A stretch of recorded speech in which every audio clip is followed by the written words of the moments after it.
Muito boa noite a todos, nós presentes em corpo e aos que aqui estão em espírito.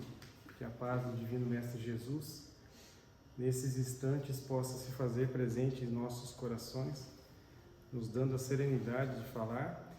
E agradecemos, a introdução que o Sr. João nos fez, nos trazendo a responsabilidade de aqui estar falando em nome do Cristo, que é mais importante no dia de hoje. E como o Armindo comentou, e a mensagem do Momento Espírita também veio falar desse dever que nós temos, tanto o dever que a gente assume quando desencarnado estávamos, de assumir esse trabalho na seara do Mestre, mas esse dever de construir essa paz dentro de nós. Nós não nascemos em paz, nós já nascemos na turbulência, porque ao sairmos do útero da nossa mãe, nós já choramos, reconhecendo o mundo. Então nós já começamos em perturbação. E até o longo é o caminho para a construção da paz. E em especial, vindo representar a 13ª URI, a União Regional Espírita de Foz do Iguaçu, vinculado à Federação Espírita Paranaense, que é vinculado à Federação Espírita Brasileira, neste mês em especial, o Conselho Federativo Nacional relançou, na verdade, as campanhas, só fazer uma releitura, contextualizar. No ano de 93, a URI, a FEB, e também FEB, FEP, Federação Paranaense, e daí as URIs, tinham uma campanha Viver em Família. E essa campanha conscientia, em um mês do ano, os temas das exposições nas casas espíritas, era falar na família. Em 94, o tema era Construamos a Paz e Promovemos o Bem. Em 2004, elas foram reunidas e lançou-se a campanha para falar sobre Em Defesa da Vida, Construamos a Paz e Vivamos o Bem. E agora em 2023, elas foram remodeladas e chegou-se a campanha Vida em Família e Construção da Paz. Desculpa, vida, Família e Paz. Vida era a defesa da vida, não ao aborto, não à eutanásia, não ao suicídio, não à violência. E a construção da paz é um dos temas. E eu vou tentar discorrer acerca disso e vou tentar fazer um apanhado aí com várias correntes filosóficas e de pensamento dessa busca da construção da paz. Porque a gente pensa assim, eu estou em paz até que alguém não pise no meu carro. Eu sou uma pessoa calma, eu sou uma pessoa tranquila, desde que alguém não me perturbe, não tire essa minha paz. Então a gente vai ver que nós podemos construir a paz ao longo da nossa existência e talvez seja o maior legado que Jesus nos deixou. A gente vai fazer um caminho por isso, Começando volta um pouquinho, Volta um pouquinho. Que essa preocupação com a paz não é de hoje, povoa a humanidade. E conta-nos uma historinha da filosofia grega, ou da mitologia grega, que reuniram-se os deuses da Grécia para definir aonde que essa virtude, a paz, ia ser escondida, para que o homem demorasse em encontrar, mas que quando encontrasse, mediante a esforço, mediante a dedicação, mediante essa busca, quando ele encontrasse, ele jamais poderia perdê-lo. Então os deuses reunidos começaram a discutir, e um falou, coloque no topo do Monte Olimpo, mas lá é fácil, sobe o monte e encontra a paz. Aí o outro deus falou assim, não, se esconde no fundo do mar, lá nas entranhas do mar, que vai ser difícil do homem chegar lá no fundo do mar e encontrar a verdadeira paz. E aí os deuses discutindo chegaram à conclusão de que naquele instante seria impossível o homem encontrar a paz, mas com o avanço da humanidade ele poderia construir, mediante a sua sagacidade, ao seu desenvolvimento intelectual, ia construir um equipamento para buscar essa paz no fundo do oceano. Então acharam que não era muito bom. Aí um outro Deus falou assim, não, vamos esconder fora do planeta, talvez na Lua ou em um outro asteroide, em um outro planeta do sistema solar. E nessa discussão os deuses falaram assim, não, nós não vamos conseguir colocar fora da Terra porque o homem, com sua sagacidade, com sua inteligência, com seu desenvolvimento, vai desenvolver uma tecnologia e vai chegar lá. E de fato estamos desvendando os segredos do universo e chegando fora do mundo. Passaram-se o tempo, as discussões se acaloraram, e eis que o presidente da sessão fala assim, vamos colocar a paz dentro do ser humano, no interior do seu íntimo, na sua consciência. E o homem vai buscar e só vai conseguir encontrar aquele que se desenvolver, aquele que buscar temperança, buscar serenidade, buscar tranquilidade, buscar paciência, benevolência. Então ele vai ter que reunir tantas virtudes necessárias para encontrar a paz, que quando ele encontrar a paz, ele já vai estar um espírito evoluído, um ser evoluído. E diz que assim foi feito. E ao longo da existência nós estamos buscando essa paz. Estamos em paz, desde que nada nos aconteça. Eu estou em paz desde que ninguém pise no meu calo. A gente fala assim, eu gostaria de ter paciência, né? Mas quando alguém vem e nos testa a nossa paciência, a gente perde a paciência, a gente fica irritado. Então, a gente não deve pedir a paciência, mas pedir o teste, né? Passar pelo teste de ter a paciência, para encontrarmos a serenidade e a paz.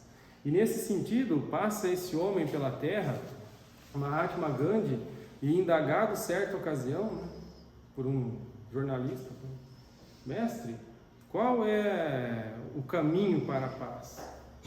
Como que você encontrou a paz? E ele diz essa resposta, né, que não existe um caminho para a paz, mas que a paz é o próprio caminho. E mais tarde ele vai dizer que se apenas um homem encontrar a paz, ele é capaz de dominar multidões. E nós vamos ver na história da humanidade que esse homem franzino, magro, de um aspecto até meio irritante, né? Pequeno, baixo, conseguiu libertar a Índia, que esse ano é o país mais populoso do planeta, né? Conseguiu libertar a Índia do jugo britânico sem dar um tiro, sem fazer nada, apenas com convencimento com a palavra. Então esse homem iluminado, que tinha encontrado a paz, conseguiu transmitir essa paz ao longo da sua vida, ao longo da existência, e nos brinda com isso, que a paz é o caminho.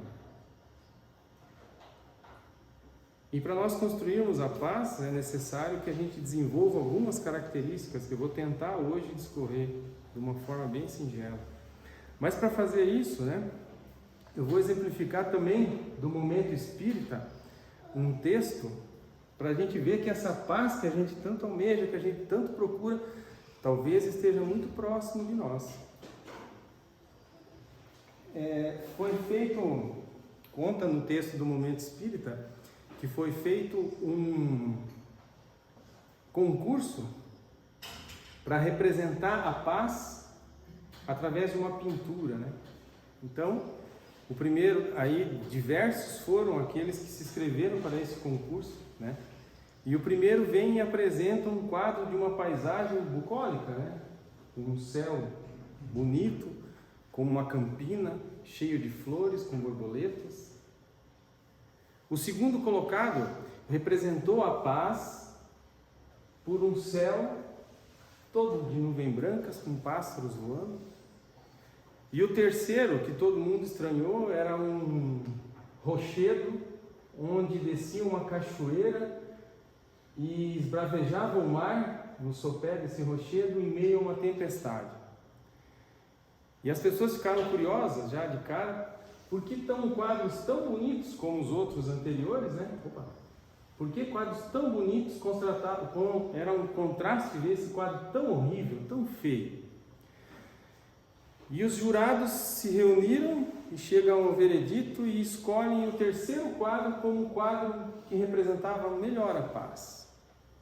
Então os outros concorrentes ficaram meio consternados com aquilo e foram perguntar por que esse quadro representava a paz. Então o juiz, com muita serenidade, chega para eles e fala: vocês perceberam as nuances do quadro?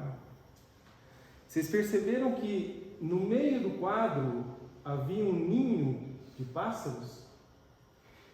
E nesse ninho de pássaros havia uma pomba com 2 pássaros que dormiam diante das tempestades e diante das quedas d'água, do rugido dos rochedos, representando a paz em meio às tormentas da vida, do nosso dia a dia.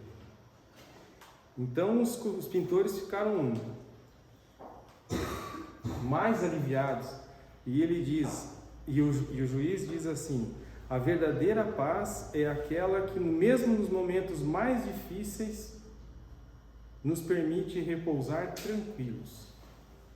Considerando então a paz um estado de espírito.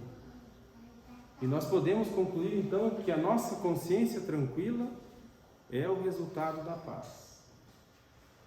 Fizemos tudo aquilo que era necessário, fizemos tudo aquilo que era possível, estamos em meio a uma tormenta, mas descansamos, repousamos, não sofremos com as violências do dia a dia.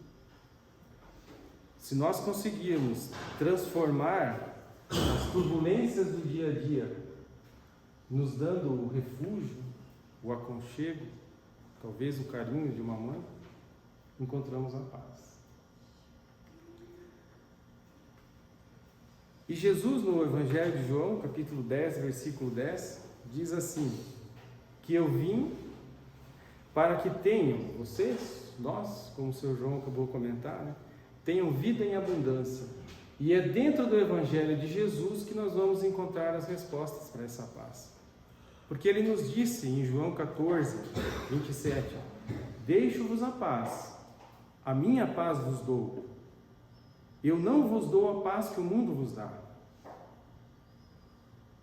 Não se perturbe o vosso coração e nem se atemorize. E nós vamos buscando a paz em uma conta bancária recheada. Vamos buscando a paz numa casa melhor. Vamos buscando a paz num carro. Vamos trocando a nossa paz por coisas. E quando conseguimos aquelas coisas, as coisas nos deixam mais perturbados. Porque se eu tenho uma casa bonita, eu tenho que colocar cerca elétrica. Porque se eu tenho um carro, eu tenho que trabalhar mais para pagar o seguro do carro. Porque se eu tenho uma chácara para repousar, eu tenho que cuidar da chácara, porque senão as pessoas roubam a minha chácara. Então nós vamos nos atribulando cada vez mais, deixando de lado a verdadeira paz que o Cristo nos dá, que é a paz do espírito leve, espírito calmo, consciência tranquila, a serenidade. Essa é a paz que Jesus nos pediu e nos deixou como exemplo. Então hoje eu vou fazer uma breve explanação e vou utilizar esses 3 títulos da doutrina espírita. Uma pergunta do Livro dos Espíritos, uma colocação do Evangelho segundo o Espiritismo e um texto do Ceifa de Luz. Mas para mim chegar na doutrina espírita, para mim falar a mensagem do Cristo, eu preciso fazer uma construção da paz através de talvez a ciência que mais desenvolveu no campo da medicina nos últimos anos. Com a descoberta da ficção atômica, da decomposição do átomo, foram criadas algumas tecnologias que há séculos atrás a gente não tinha. Ressonância magnética, ecodoppler, tomografia. E o cérebro passou a ser estudado e analisado com mais frieza. Então a neurociência nos permite trazer a paz para o campo das ciências. E dizer que a paz que Jesus prega, a paz que Jesus nos ensina, é uma paz possível de ser construída diariamente em nossas vidas. Modificando, plasmando, mudando o nosso jeito de ser, o nosso jeito de agir, através do nosso cérebro.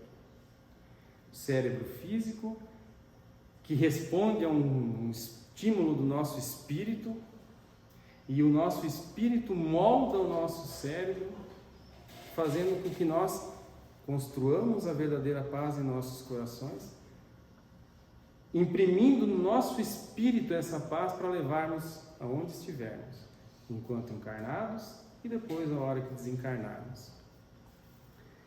Aquilo que nós fizemos aqui no início,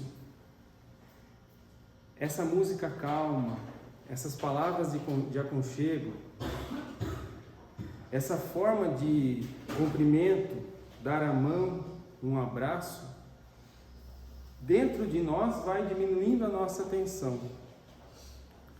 Diminui os nossos níveis de estresse através da educação do nosso comportamento.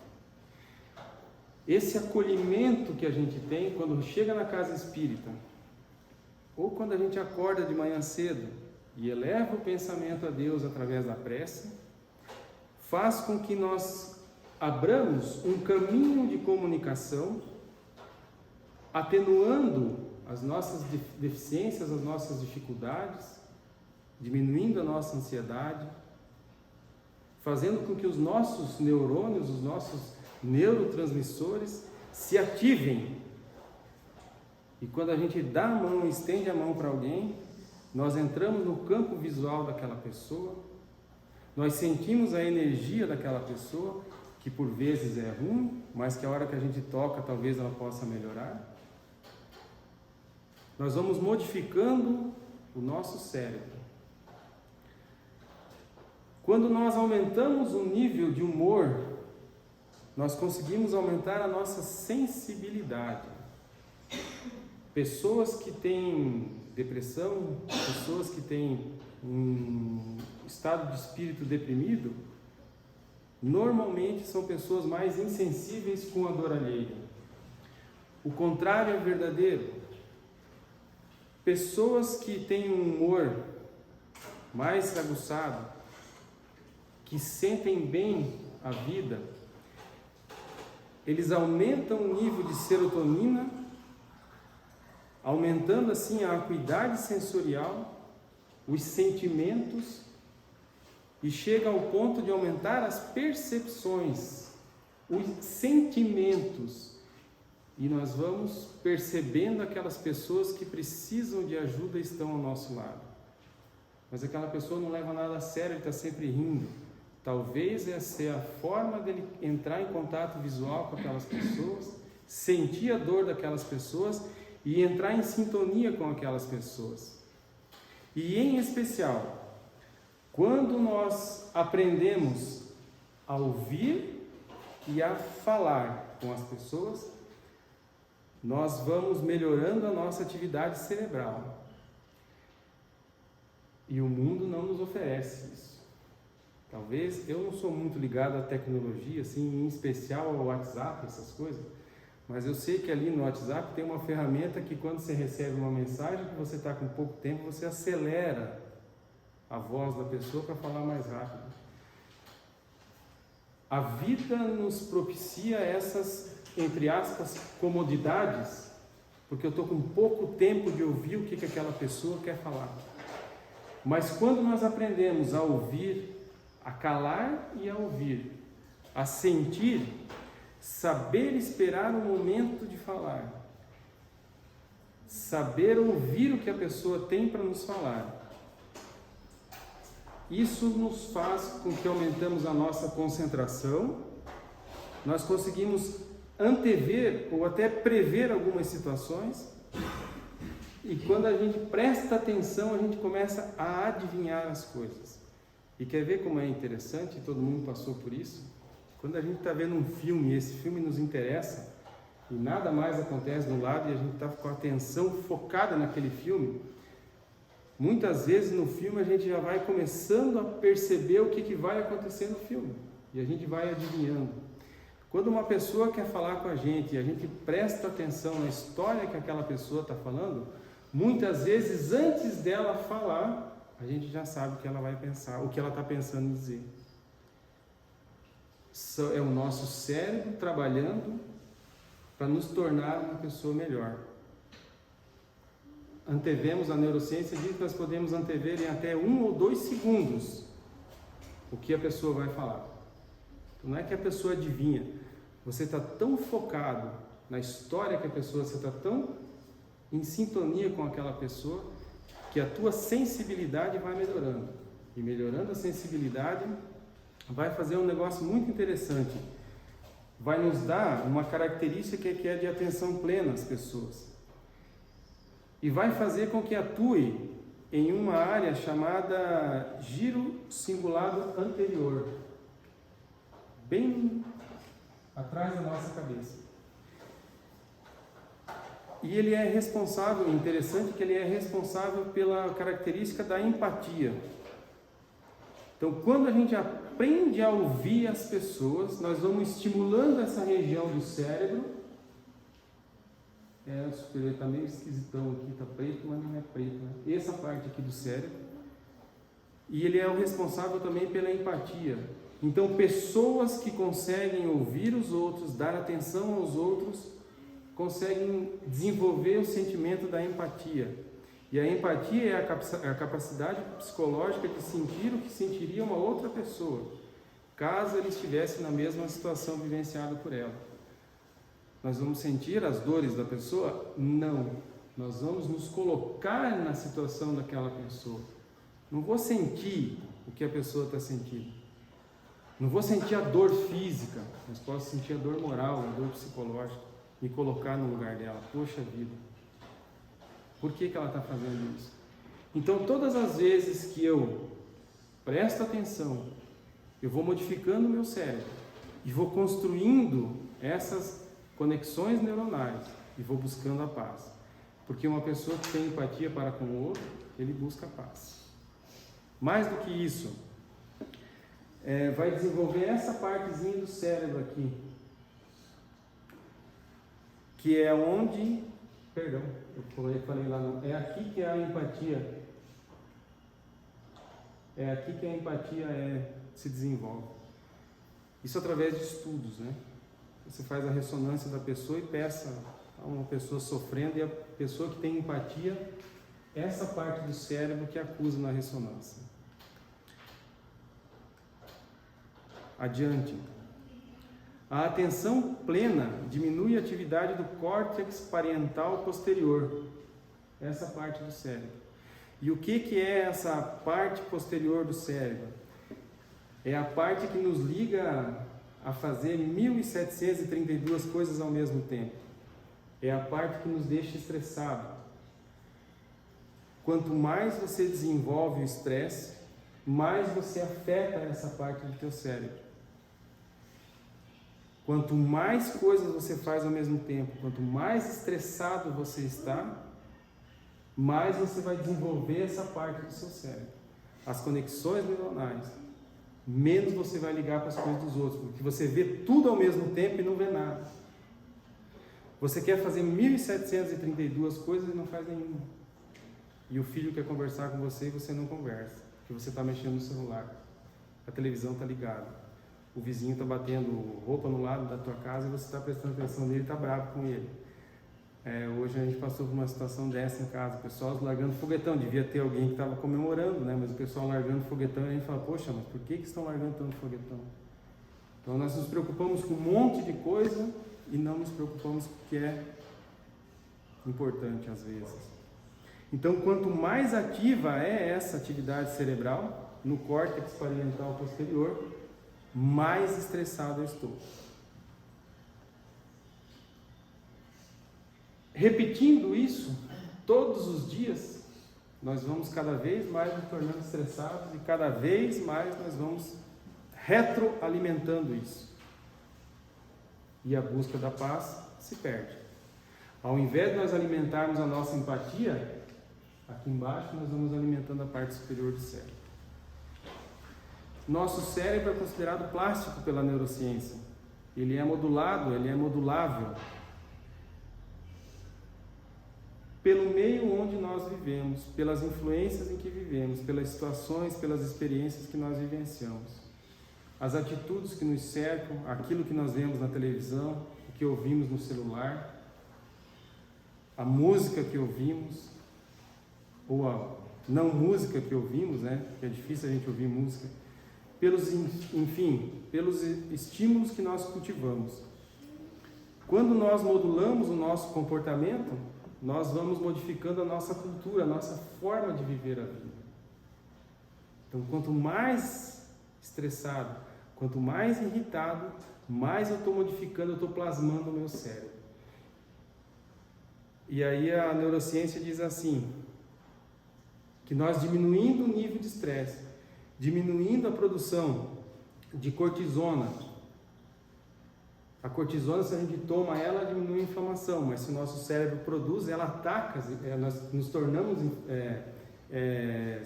pessoas que sofrem de dores nas juntas, por exemplo. Então, o nosso cérebro produz, mas nós podemos tomar anti-inflamatório ou nós produzimos no nosso corpo. Aí a neurociência diz assim, que é impossível você brigar com alguém se você estiver de bom humor. E é verdade, né? Se a gente está de bom humor, a gente não consegue brigar. Se nós tivermos paz no nosso coração, nós não vamos conseguir brigar com ninguém. A condição primeira para mim arrumar uma confusão é eu estar estressado, é eu estar nervoso, é eu estar bravo. Aí eu consigo brigar. Tem aquela velha frase que diz assim, que quando um não quer, dois não brigam, né? Então é mais ou menos essa a condição. Quando você está bem consigo mesmo, quando você consegue plasmar dentro do teu cérebro a bondade, a benevolência, a caridade, a indulgência, a empatia, você não vai se estressar com nada. Difícil conseguir isso nessa encarnação? Não muito. Basta que a gente consiga moldar isso no nosso cérebro. Trabalhar isso dentro da nossa cabeça, dizendo assim, quero alimentar menos o meu córtex posterior, quero aumentar mais a glândula que me faz ter empatia, o giro singular anterior. E engraçado que essas mesmas áreas que controlam a raiva, a aflição, a ansiedade, são as mesmas áreas que controlam as dores do nosso corpo. Então, se eu estimular essas áreas para que elas tenham serenidade, a diminuição das dores do nosso corpo vão ser menores. Se eu estimulo elas, ao contrário, ao desequilíbrio, sinto mais dores. Deixo de sentir a dor do próximo e começa eu sentir as dores. Dores físicas e dores morais. Como diz, né? Não só a dor física, mas também as dores morais e psíquicas. A busca da paz, portanto, como a gente viu lá no começo, é um dever para cada um de nós. Se eu quiser ter saúde, se eu quiser ter equilíbrio, se eu quiser ter serenidade, eu tenho que buscar essa paz. Mais do que isso, a gente pode aliviar as nossas dores, os nossos estresses como um antidepressivo. Mas a mesma substância que tem no comprimido do antidepressivo, que é liberada, que é a ocitocina ou a serotonina, dependendo da doença, elas podem estar representadas num abraço. Então, às vezes, quando a gente está muito angustiado, muito nervoso, com pouca paciência, e a gente recebe um abraço, se deixa ser abraçado por alguém, porque tem pessoas que não deixam nem chegar perto, quando estão com raiva, estão agressivas, né? Mas quando você tem a possibilidade de receber um abraço, esse abraço age no cérebro dessa pessoa como um antidepressivo, como um remédio, porque o cérebro vai liberando a ocitocina e a dopamina. e a sensação de bem-estar chega nessa pessoa. Poxa, Leandro, então vamos trocar o remédio por abraço? Não. As pessoas com dores crônicas, as pessoas com doenças que necessitam de remédio têm que continuar tomando remédio. Porém, se começar a trabalhar a caridade, a bondade, a humanidade, sentimentos bons, essa diminuição do remédio vai ser gradativa e vai chegar numa hora que não precisa mais tomar. Porque o teu corpo, o teu cérebro vai produzir e vai aliviar essas dores.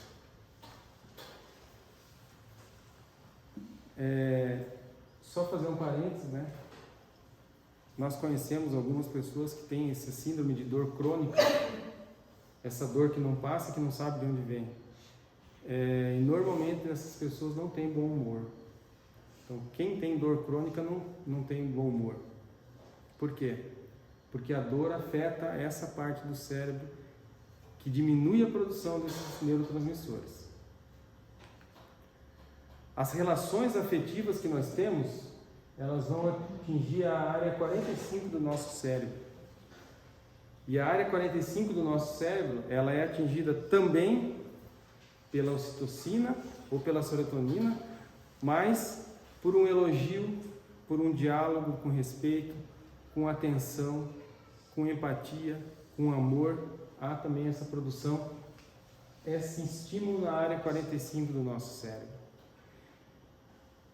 E esse comportamento que nós vamos ter se transforma em matéria, e essa matéria aumenta a nossa confiança em relação à vida, e essa aumenta a confiança em relação à vida vai plasmar essas características no nosso cérebro, e o nosso cérebro vai ser transformado.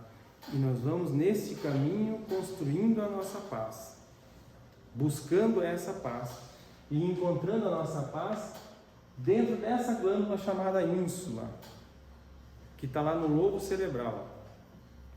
Ela tem a função de regulação da linguagem, a regulação visceral motora, sensitiva, comportamento alimentar, memória, controle cardiovascular e as emoções.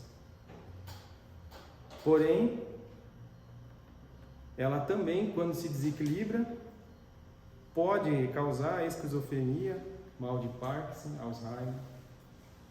Então, estimular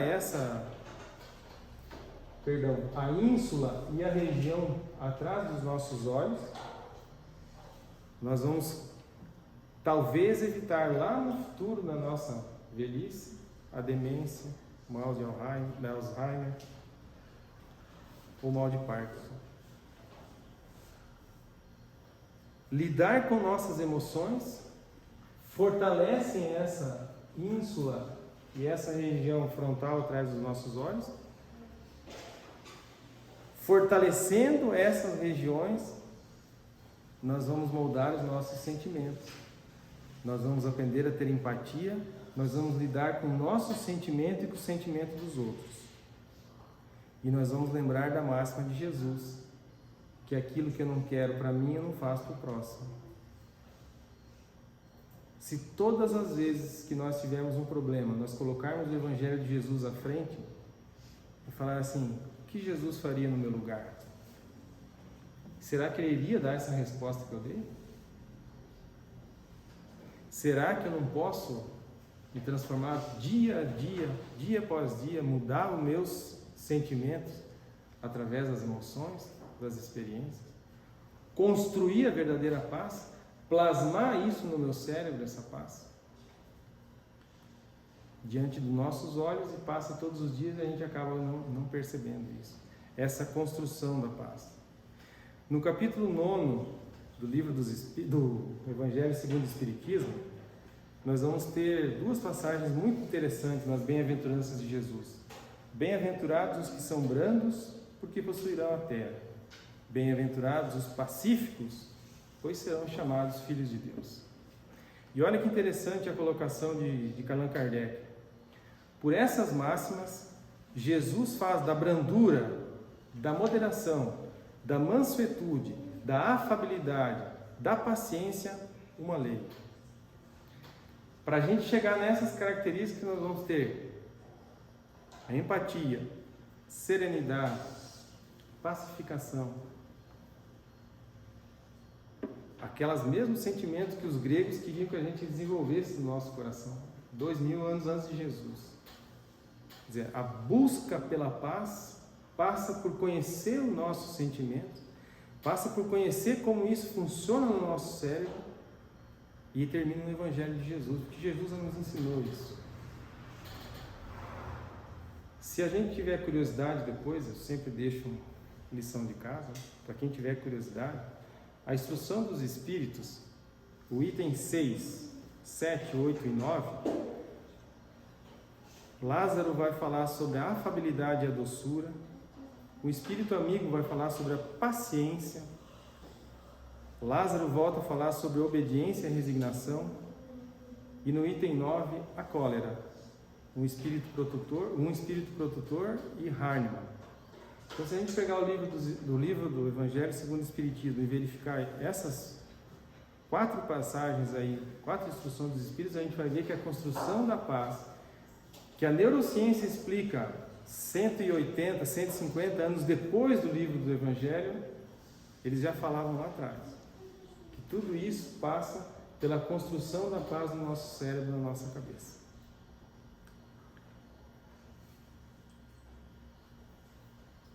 O item seguinte, Kardec fala assim: Jesus condena por conseguinte, a violência, a cólera e até toda expressão descortês que alguém possa usar para com seus semelhantes. Então, olha que interessante: a violência, a cólera e até uma expressão descortês. Se conseguimos diminuir isso no nosso dia a dia, com certeza nós vamos conseguir plasmar coisas melhores para a nossa vida. No Livro dos Espíritos, Kardec pergunta: qual o verdadeiro sentido da palavra caridade, como Jesus a entendia? E por que eu coloquei a caridade? Porque a caridade é o amor em ação. Para nós termos esse amor em ação, nós precisamos todas as outras características: empatia, serenidade, paciência, mansuetude, enfim. E a resposta da espiritualidade diz assim: benevolência para com todos, indulgência para a imperfeição dos outros e perdão das ofensas.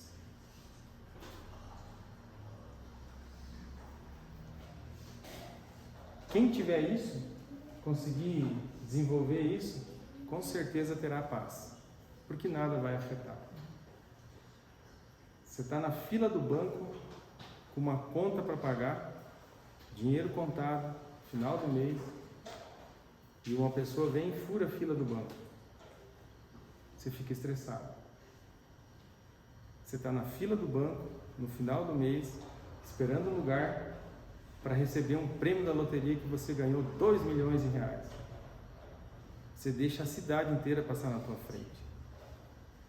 Não vai perturbar a tua paz. Qual que é a diferença? A motivação. Uma eu tenho motivação e a outra não tenho. Uma eu consegui buscar a paz e a outra não. Então eu tenho que construir essa paz, essa serenidade. No livro Ceifa de Luz, Emmanuel vai pegar essa passagem: bem-aventurados os pacificadores, que serão chamados filhos de Deus, no Evangelho de Mateus, e vai dizer assim para nós, como ensinamento: na cultura da paz, saibamos sempre. Ele vai dar uma receita, como encontrar paz. Respeitar as opiniões alheias, como desejamos que seja mantido o respeito dos outros para com as nossas.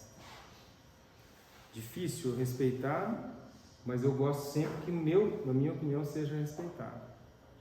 E ele continua dizendo assim: o grifo aqui foi meu, tá? Não é do Emmanuel. Colocarmos na posição dos companheiros em dificuldade, a fim de que lhes saibamos ser úteis. Empatia. Colocarmos à disposição do próximo, sentindo as dores, trabalhando isso no nosso cérebro, no nosso sentimento. Calar referências impróprias ou destrutivas. Essa é a busca da paz. Reconhecer que nossas dores e provações não são diferentes daquelas que visitam o coração do próximo. Parece que a outra pessoa sofre mais do que nós. Parece que nós sofremos mais do que o próximo. E às vezes a dor dele é infinitamente maior do que a nossa. Quando nós trocamos de posição, nos colocamos no lugar do próximo, nós vamos ver que a dor que nós carregamos é nada perto do sofrimento do outro.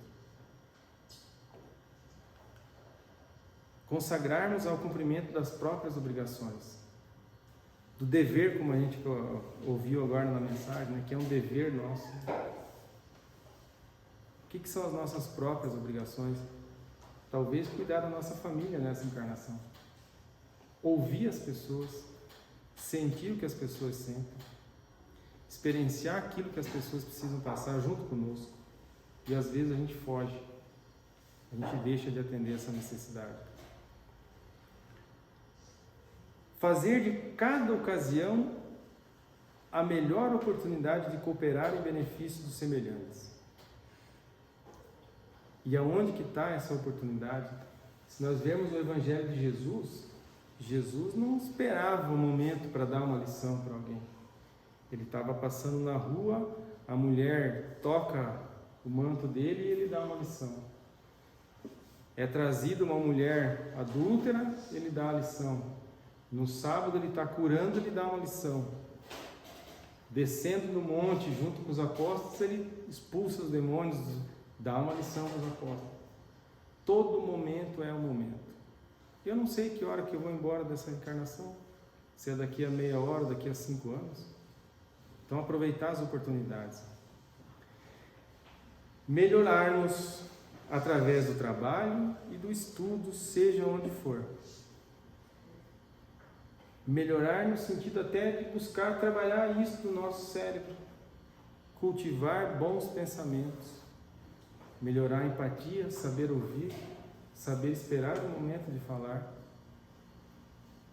buscar aquela pessoa necessitada, dar um abraço, cultivar o prazer de servir. Jesus falou: não vim no mundo para ser servido, mas para servir. Nós, invariavelmente, gostamos de ser servidos, mas na hora de servir, a gente não faz. E por isso que nós não conseguimos cultuar a paz, ter essa paz dentro do nosso coração. Semear o amor por toda a parte, entre os amigos e inimigos. E aí é difícil. Entre os amigos tudo bem, mas aí Paulo de Tarso vai explicar para a gente, né? O que adianta fazer para os teus? Você tem que fazer para o próximo, aquele que não gosta de você. Jamais duvidar da vitória do bem. Ah, a vida não tem jeito, minha vida é uma porcaria, todo mundo se dá bem e eu só me dou mal. Não. Se não terminou é porque não chegou no fim. Se não estou feliz é porque eu não estou me encaixando nessa condição. Se eu plasmar isso no meu cérebro, trabalhar isso, moldar isso no meu cérebro, trabalhar os locais onde é que tem que trabalhar isso no meu cérebro, eu vou construir a paz. E ele finaliza dizendo assim, que é um esforço diário, né? Buscando a consideração de pacificadores, guardaremos a certeza de que a paz verdadeira não surge espontânea de vez e será sempre fruto do esforço de cada um. A paz não vai nascer, eu dormi de um jeito, acordei de outro. Não, ela tem que ser trabalhada. Nós temos que construir a máquina para buscar dentro do nosso coração, dentro do nosso ser, essa paz. Transformar os nossos neurônios dia após dia, sentimento após sentimento, angústia após angústia. Sofrer junto com a pessoa que está sofrendo. Amar junto à pessoa que nós amamos. Chico dizia que quando ele não chorava, ele era um dia que ele não vivia. Choremos junto com as pessoas que choram. Soframos junto com as pessoas que sofrem. Tenhamos essa condição de nos colocarmos à disposição daquelas pessoas. por fim, Jesus vai nos dar a maior lição, indagado pelos apóstolos, né? Jesus responde assim, qual que é o maior mandamento, né? Aí Jesus vai dizer que amarás o Senhor teu Deus de todo o teu coração, de toda a tua alma, de todo o teu entendimento. Esse é o grande primeiro mandamento. E o segundo, que é semelhante a esse, amarás o teu próximo como a ti mesmo. Quando nós amarmos o nosso próximo como nós nos amamos, nós vamos encontrar paz. Mas para amar o próximo, eu tenho que aprender a me amar. Tenho que saber que eu tenho que cuidar desse corpo, cuidar do meu pensamento, cuidar das minhas aflições. Porque eu estando em aflição, eu não posso ajudar o próximo. Se eu estou com dor, eu não posso ajudar aquele que tem dor. Eu tenho que me curar, me perdoar, me auto-perdoar. E quando eu estiver bem, eu vou ajudar o próximo. Tenhamos em mente, então, essa última máxima de Jesus: amará o teu próximo como a ti mesmo. Quando nós conseguimos condensar isso no nosso dia a dia, nós encontraremos a paz verdadeira. A paz de amar o próximo, de amar a nós, de buscar o bem, de querer o bem e estar contribuindo, como diz o seu João no começo da exposição, contribuir na seara do Cristo. Muito obrigado pela atenção de todos, muito obrigado pela oportunidade, que Jesus esteja conosco.